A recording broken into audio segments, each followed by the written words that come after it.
मैंने देखा एक खुला आसमान। उस आसमान के नीचे हिमालय के खूबसूरत पर्वतों से घिरी एक जन्नत है, और उस जन्नत में एक ऋषि आते हैं और वहां के एक पर्वत पर बैठकर सालों तपस्या करते हैं। तपस्या यानी रिसर्च।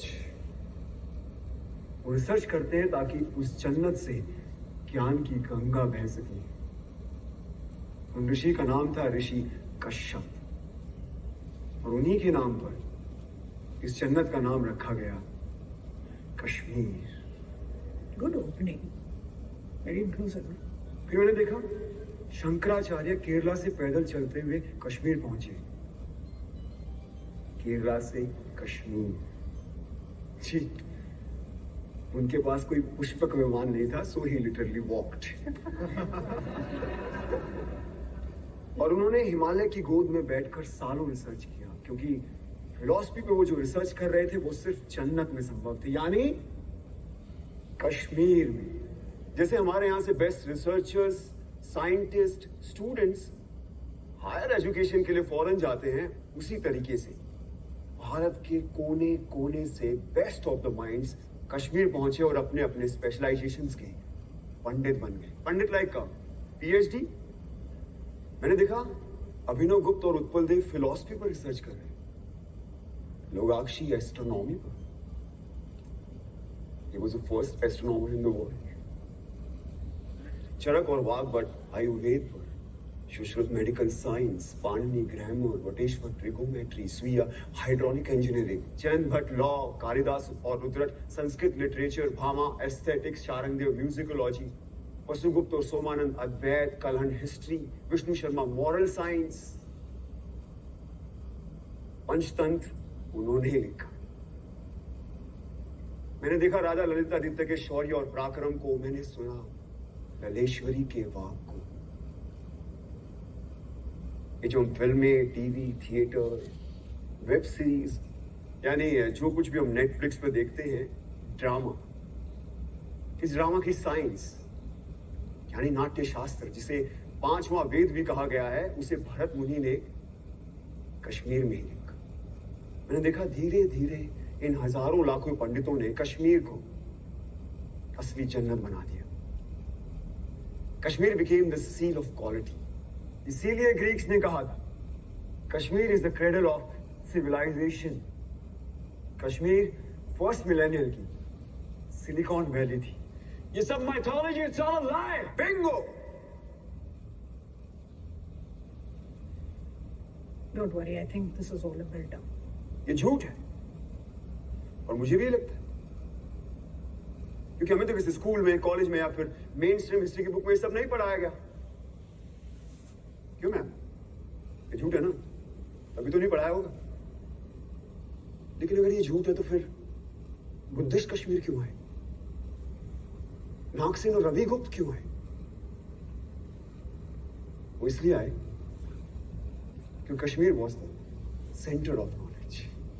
ये इन्फो वॉर, नॉलेज का वॉर आज का नहीं है, सदियों से चला आ रहा है। अगर ये झूठ होता तो 1300 में इस्लामिक टायरेंट्स कभी भी कश्मीर में इन्वेड नहीं करते। उन्होंने इसलिए इन्वेड किया क्योंकि उनको पता था कि Kashmir was the world centre of knowledge, और जिसका नॉलेज पे कब्जा वो पूरे वर्ल्ड पे रूल कर सकता था। लेकिन एक प्रॉब्लम था, अब जमीन पे कब्जा कर सकते हो, लेकिन ऐसे इवॉल्व पंडितों की, आई मीन स्कॉलर्स के फ्री माइंड पे कैसे कब्जा करोगे? तो फिर शुरू हुआ एक नया सिलसिला। तलवारों और बंदूकों के जोर पर इन पंडितों को कन्वर्ट करने के लिए भेजे गए इन टायरेंट्स के सोल्जर्स, जो उन्हें जबरदस्ती कन्वर्ट करने लगे, और जो नहीं मानता था उन्हें पैर के तले रौंद दिया जाता था। और ये लोग वो थे जो खुद परसिक्यूट होकर कश्मीर आए थे, और कश्मीरियों ने इन्हें पनाह दी थी। What kind of rubbish is this? ये रबिश नहीं, बल्कि एग्जैक्ट डिस्क्रिप्शन है शमसुद्दीन मोहम्मद इराकी की बायोग्राफी तोहफतुल अहबाब में। जानते हो इराकी कौन था? हाँ? नहीं? इंडिया की टॉप मोस्ट यूनिवर्सिटी में पढ़ रहे हो, लेकिन इराकी के बारे में नहीं पता। कैसे पता होगा? किसी ने पढ़ा है? हम सब हिटलर के बारे में जरूर जानते हैं, इराकी हिटलर से कई हजार गुना कूका एक इस्लामिक टायरेंट था, जिसका मकसद था सिर्फ और सिर्फ काफिरों के मंदिरों और बुतों को नष्ट करना, उनके ट्रेडिशन रिचुअल्स को नष्ट नाबूद कर देना,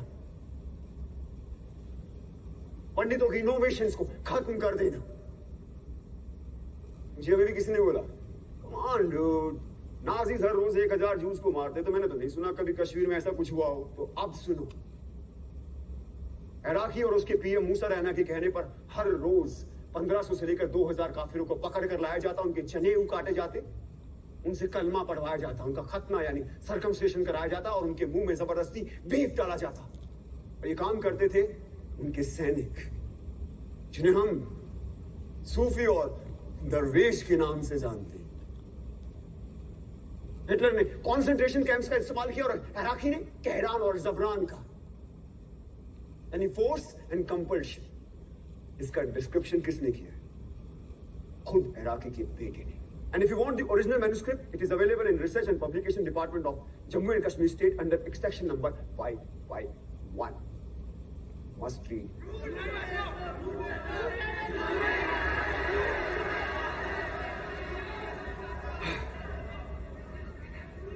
कश्मीर का सच इतना सच है कि हमें हमेशा झूठ ही लगता है। इस इंडिपेंडेंट इंडिया में, इस डेमोक्रेटिक इंडिया में, इस सेक्युलर इंडिया में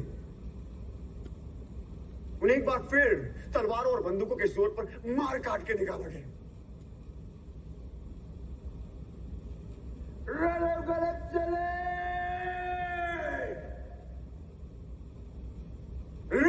गलत चले।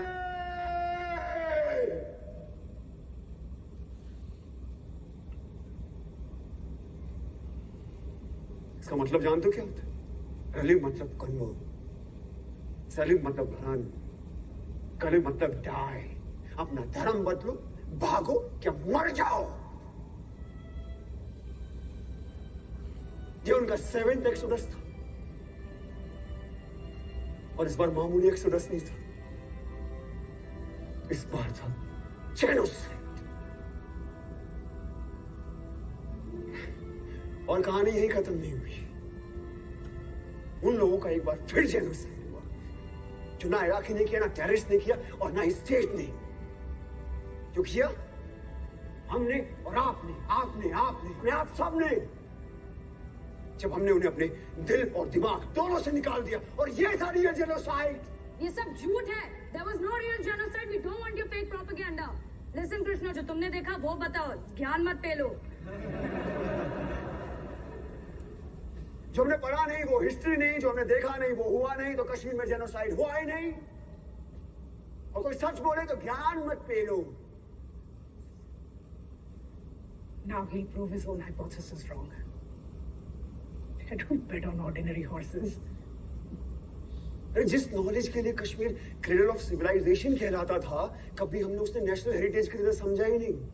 और आज ये भारत का नॉलेज सेंटर एक्सटेंड होता जा रहा है, हमें उसकी खबर भी नहीं। से शेम शेम शेम। हमने मरने वाले को क्यों बांट दिया? क्यों मरने वाले सिर्फ कश्मीरी थे, ना कि भारतीय? 1990 में सिर्फ कश्मीरी हिंदुओं को नहीं मारा गया, बल्कि तमाम मॉडरेट मुस्लिमों को भी मार दिया। यही नहीं, सिख, बुद्धिस्ट, क्रिश्चियन, डोगरा, गुज्जर, दलित, जिसने भी टेररिज्म के खिलाफ आवाज उठाई उन्हें मार दिया गया। यहां तक कि अरे यार कश्मीर की सोल तक को मार दिया गया। थिएटर, आर्ट, म्यूजिक, लिटरेचर सब बंद कर दिए गए। 1996 में सिनेमा हॉल खुला तो वहां गोलियां चला दी, पीपल डाइड। कितने टेम्पल्स को तोड़ा गया, उनको आग लगाई गई। क्या वो सिर्फ टेम्पल्स थे? क्या वो सिर्फ बुतों का घर थे? क्या वो भारत का फाइनेस्ट आर्किटेक्चर नहीं थे? क्या वो भारत के महान इतिहास का प्रतीक नहीं थे? क्या वो भारत का स्पिरिचुअल सेंटर नहीं थे? Indian architecture, Indian heritage centre, Indian spiritual centres को डिस्ट्रॉय कर देना क्या एक कल्चरल जेनोसाइड नहीं है? Stop this rhetoric. Talk facts or shut up. बोलने दो उसे। मैं सुनना चाहता हूँ। मैं भी। बोलो कृष्णा।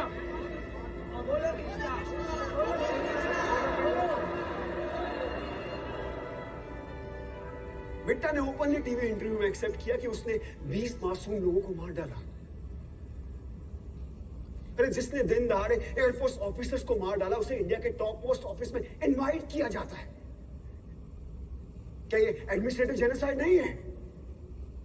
हाँ, जब ये फंक्शन खत्म होगा तो आप लोग कहां जाएंगे? आपके घर।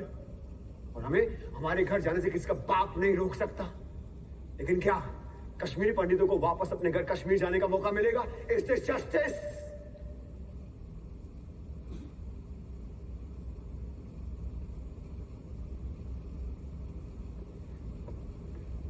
मैं तो एक स्टूडेंट हूं, सो कॉल्ड भारत का यूथ, द फ्यूचर।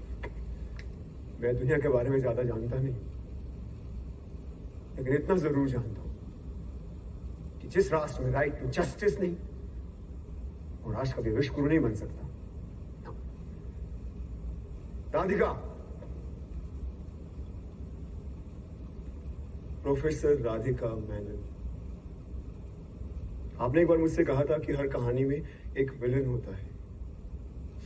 बिल्कुल होता है, लेकिन उससे बुरा विलन कोई नहीं जो एक बच्चे से उसकी मां को छीन ले। कहा जाता है कि जिस जमीन से आपकी जड़ें जुड़ी होती है ना, वो जमीन आपकी मां होती है। तो हां, है कश्मीर मेरी मां। मेरी मां का नाम शारदा था, ये उसकी कहानी है। मेरे भाई का नाम शिव था, ये उसकी कहानी है। तो ये कहानी सिर्फ मेरी मां की नहीं है, आप सबकी भी मां की है।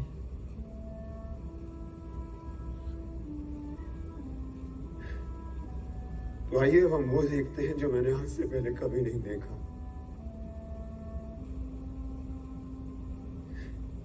और आप खुद तय करें कि कौन है गुनहगार, किसे मिलनी चाहिए सजा। और अंत में अपने दिल पर हाथ रखकर तय करें कि आप कैसे करेंगे इसका प्रायश्चित, और क्या है आपका ह्यूमैनिज्म।